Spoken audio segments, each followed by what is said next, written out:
बताने वाली हूँ आपको कि 15 दिन में आप तैयारी कैसे करेंगे पार्ट 3 की। कहने को तो है कि पार्ट 3 बहुत ज्यादा हार्ड होता है क्योंकि इसमें 4 आपके ऑनर्स पेपर होते हैं, paper 5, paper 6, paper 7 and paper 8 and the last one is general studies. General study में जो बच्चे आर्ट्स के हैं उनको पूछा जाएगा आर्ट्स में जितने भी सब्जेक्ट होते हैं उससे मिला जुला करके, और जो साइंस लिए हुए हैं तो उनको पूछा जाएगा टोटल साइंस से मिक्स करके। साइंस में जैसे physics, chemistry, bio, in science से रिलेटेड क्वेश्चन होगा। और आपका जनरल स्टडी जिनका साइंस जिसका आर्ट्स है उनसे रिलेटेड होगा, जैसे पॉलिटिकल हो गया, हिस्ट्री हो गया, ज्योग्राफी हो गया, इससे रिलेटेड कुछ फुल फॉर्म होंगे, कुछ मानक रूप होंगे। तो लाइक दिस ये आपका होता है जनरल स्टडीज में। अब बात करते हैं कि पेपर 5, पेपर 6, पेपर 7 और पेपर 8 की तैयारी आप इतने कम टाइम में कैसे कर सकते हैं। तो चलिए हम लोग देखते हैं कि आप कैसे तैयारी करेंगे। And this is Muskan here, today I will learn about that how will we prepare for the exam. सबसे पहली बात, अगर मैं इंग्लिश ऑनर्स के ऊपर बात करूं तो उनका जो फर्स्ट आता है, हर किसी में एक्सप्लेनेशन आता है, राइट। एक्सप्लेनेशन। प्रॉब्लम ये है ना कि उन लोगों को लगता है कि इतने कम दिन में बहुत हार्ड पूछा जाएगा। जी नहीं, ये बहुत अच्छा तरीका है कि अगर 20 दिन में एग्जाम ले लेता है, 15 दिन में एग्जाम ले लेता है तो उसमें और ज्यादा इजी होगा सिलेबस, आपको और ज्यादा इजी क्वेश्चन आएंगे। इसलिए क्योंकि उनको भी पता है कि थोड़ा हार्ड अगर चेंज करके दिया जाएगा, पैटर्न चेंज करके दिया जाएगा तो बच्चा नहीं बना पाएगा क्योंकि उसको कम टाइम मिला है। लेकिन अगर उसको चाहिए कि उसको एग्जाम भी निकालना है तो और ये 20 दिन में लिया जा रहा है तो बिल्कुल निश्चित रहिए कि आपका जो मैं बता रही हूँ बस वहीं से क्वेश्चन आएगा। आप क्या करेंगे, जो भी क्वेश्चन है ना, जैसे एक्सप्लेनेशन हो गया, क्रिटिकल एप्रिसिएशन हो गया, या फिर एज ए क्रिटिक डिफाइन करने हो गया, तो उसमें आपको करना क्या है, 22, 21, the one is 20 and after that 19, 18 and 17। इतना को आपको प्रिपेयर करना होगा आपके एक्सप्लेनेशन के लिए, आपके क्रिटिकल एप्रिसिएशन के लिए, कमेंट ऑन द थीम के लिए और टाइटल के लिए। ये आपको करनी पड़ेगी 22, 21, 20, 19, 18, 17। लेकिन मान्यता क्या है, फोकस जो करना है ना वो 22 और 20 पे नहीं बल्कि 21, 19 और 17 पे करना है आपको। ये दिन बहुत ज्यादा इंपॉर्टेंट है आपके एग्जाम के लिए क्योंकि जो भी सिलेबस होता है ना वो 1 ईयर गैपिंग करके देता है, तो उसमें आपको 21, 19 और 17 को ही पढ़ना है। आपका एक्सप्लेनेशन हो गया, अगर आप इसको क्लियर कर लेते हैं ना एक्सप्लेनेशन को, तो आपका क्वेश्चन एक्सप्लेनेशन से इन्हीं सारे से पूछा जाएगा। तो एक्सप्लेनेशन हो गया आपका, कमेंट ऑन द थीम हो गया, या फिर बात करूं क्रिटिकल एप्रिसिएशन हो गया। और अगर इंग्लिश ऑनर्स की बात करूं तो उसका ऑलरेडी मैंने वीडियो बना दिया है कि आपके एग्जाम में कौन कौन से इंपॉर्टेंट क्वेश्चन है पेपर 5, 6, 7, 8 के लिए, तो आप जाकर के वहां भी चेक कर सकते हैं।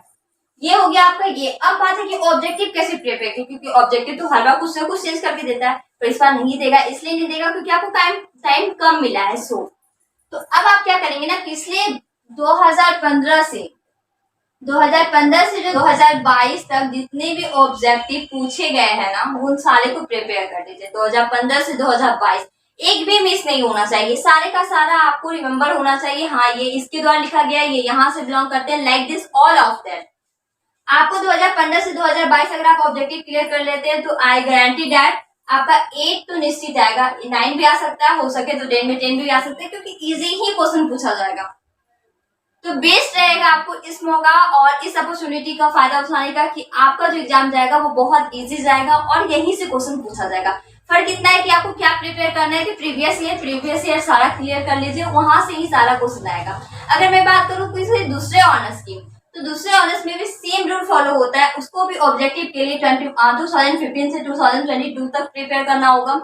और रही बात उसके जो थीम होते हैं, उसके जो भी क्लाइमेक्स होते हैं, उनका जो भी सिलेबस है पैटर्न, वो अपने अकॉर्डिंग देख लेंगे जो भी प्रीवियस ईयर पूछे गए हैं, खास करके 2021 एंड 19 एंड 17 एंड 15। ओके।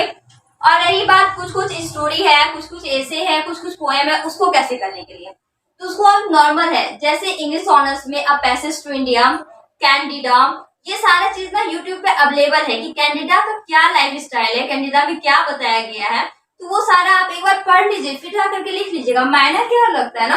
और पोएट के बारे में पता होना चाहिए, उसका कैरेक्टर के बारे में पता होना चाहिए, कौन कौन उस पोएम में या उस स्टोरी में कैरेक्टर है, उन लोगों का क्या रोल है उस स्टोरी में या उस एसे में या उस ड्रामा में, ये पता होना चाहिए। और कुछ क्लाइमैक्स होना चाहिए, तो इम्पोर्टेंस लाइन्स होने चाहिए। बस आप अगर ये सारा कर लेते हैं ना, ये सारे को अलग करके बस इसको रिमेम्बर करके और देख लेते हैं कि इसका स्टोरी क्या है, इसमें वाकई बताया क्या गया है, 100% की आपका बहुत अच्छा एग्जाम जाएगा। तो अब पैसेज टू इंडिया हो गया, कैंडिडा हो गया आपका, या फाइट ब्यूटी हो गया, या फिर जो भी है, जितने भी पोएम है, जितने भी स्टोरी है, जितने भी ऐसे है, जितने भी ड्रामा है, जितने भी नॉवेल है, उन सारे को आप क्या करेंगे, सारा यूट्यूब से पढ़ लेंगे। उसके बाद जो मेन थीम होता है ना, मेन जैसे कि आपको क्या निकाल करके रखना होगा, वो है आपका थीम। आपको थीम पता होना चाहिए, उसका क्लाइमैक्स पता होना चाहिए, उसका जो लिखने का स्टाइल है और उसका जो पॉइंट ऑफ व्यू होता है उसको आपको पता होना चाहिए। कुछ ऐसे लाइंस होते हैं जो उसमें बहुत ज्यादा इंपॉर्टेंट होता है, वो कैरेक्टर याद होना चाहिए। ये मायने करता है आपका लिखने के तरीका को और इसको सही करके बनाने के लिए वहां। तो आप इतने अगर चीज कर लेते हैं तो आपका 20 दिन में नहीं 15 दिन में आपका तैयारी बहुत अच्छा हो जाएगा। और रही बात जनरल स्टडीज की, तो जनरल स्टडीज में बहुत सारे फुल फॉर्म दिए गए हैं, बहुत सारे का मतलब मानक रूप दिया गया, उन सारे को रिमेम्बर कर लीजिए। आर्ट्स वाले अपना आर्ट्स वाला करेंगे, साइंस वाला अपना साइंस वाला करेगा। ये टोटल हो गया आपका जनरल स्टडीज का। एंड आई होप कि आपका एग्जाम बहुत अच्छा जाए। And now if you have any confusion you can ask me on comment box. Meet you on next video and all the best for your exam.